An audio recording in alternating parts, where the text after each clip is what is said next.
AJ Mansour back at Radio Row for the NCAA Final Four. Our next guest, Swin, a former UCONN Huskie, a former WNBA star, now front office for the NBA. But the most recent accolade, we'll talk about this in a minute, one of the newest members of the Basketball Hall of Fame as well. Congratulations on that honor. But before we get to the fun stuff, I need to talk about the important stuff. And I suck at money, so I need you to tell me how not to suck at money with Investco and QQQ. Yeah, so I'm here to obviously talk about Investco QQQ, sitting on the advisory board. We've done something real phenomenal as far as creating kind of this game and allowing young student athletes to learn about how to not suck at money, right? We didn't have those resources, I know, for me when I played at UConn, and so it was important for me to really make sure that we were able to get our young people to have access to things like this to help them. Yeah, and with NILs, with professional opportunities in their future, it's maybe more important now than ever. Yes, absolutely. And I think this is the perfect time. I think Investco has invested a lot into making sure that they make this game as innovative as possible. They're listening to the young people. They're getting advice from the advisory board and really trying to put a great combination together. And when you can learn and have fun, it's the best of both worlds there. Yes. Speaking of having fun, we are at the men's Final Four in New Orleans, but the women's Final Four is back at my home in Minneapolis right now this weekend. Tell me a little bit about your experiences with the Final Four, 2 national championships. What are those young women going through right now as they are preparing for games and getting ready for one of the biggest stages they'll ever see? Yeah, they're trying to enjoy the moment.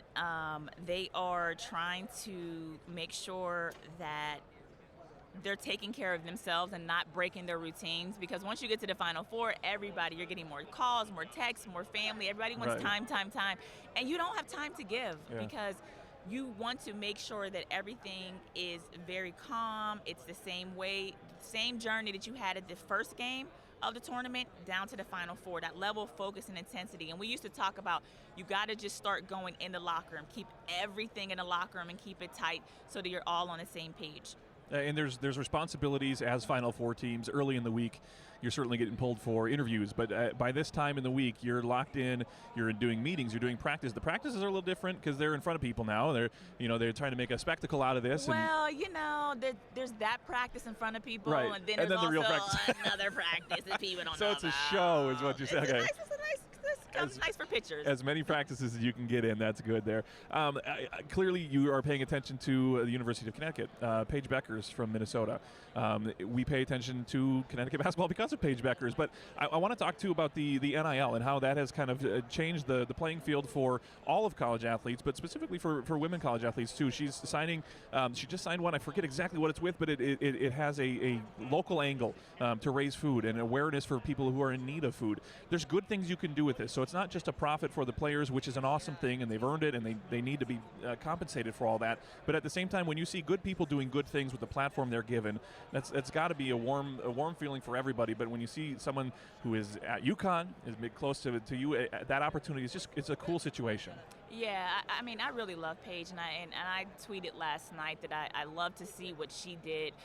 Gooder is a wonderful nonprofit organization that does provide food, and they kind of do these pop-up grocery stores. Right. We've used them even with our male athletes with the Pelicans. They've used them here in New Orleans. And so to see Paige doing something like that, yes, she's receiving money, rightfully so with NILs, but she's also having that component and that giving back arm that is so important. And I think for her to be representing not only herself and her family, but UConn, for me, it makes me smile as an alum. Right. And to see her kind of launch that at home in Minneapolis was a cool timing opportunity and wonderful there as well. When you talk about putting yourself in your platform and using that, there has been a lot of attention the last couple of years, specifically in Minneapolis, but all across the country with racism and justice issues. You took it upon yourself as a player to take a stand and speak your heart, speak your mind, and speak some important truths that the country needed to hear. Tell me about that experience and why those things are so important to you and should be important to everybody. I think the one thing about sports is a unifier, and there's times in our life where you can get consumed, especially with social media, when everything's about me. But when you see people that are hurt and that are suffering, for me, seeing people that look like me that are hurt and they're suffering, seeing people who don't look like me who are hurting because I'm hurting and my family's hurting and what we're thinking and going through. You try to be a unifier. You try to use your platform to speak for good and speak for change, and that's what I've always tried to do throughout my career. We are in New Orleans at the men's Final Four, but I'm curious to hear your opinions. As much as your heart is invested in it, tell me what your thoughts are about the women's Final Four and how that might play out. Yeah, I hope it plays out with UCONN with another national championship.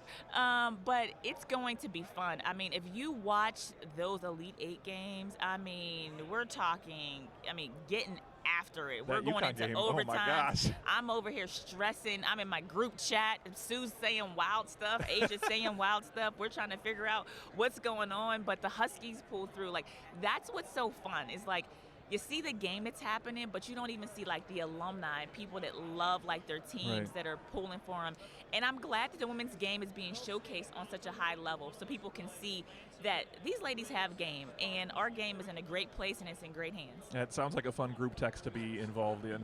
Swin Cash is our guest. Thank you for your time. Thank you for your work with Investco QQQ and how not to suck at money. You can learn more about that right now as well. Swin, enjoy your weekend. Thanks for hosting us and have a great time. Appreciate you. Thank you. Thank you.